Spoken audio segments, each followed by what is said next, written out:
أعوذ بالله من الشيطان الرجيم. بسم الله الرحمن الرحيم. الحمد لله الذي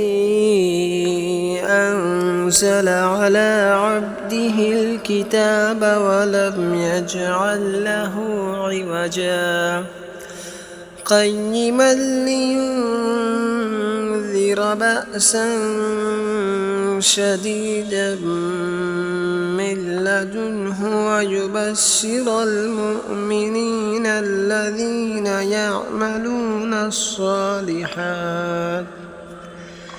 يعملون الصالحات أن لهم أجرا حسنا ماكثين فيه أبدا وينذر الذين قالوا اتخذ الله ولدا ما لهم به من علم ولا لآبائهم كبرت كلمة تخرج من أفواههم إن يقولون إلا كذبا فلعلك باخع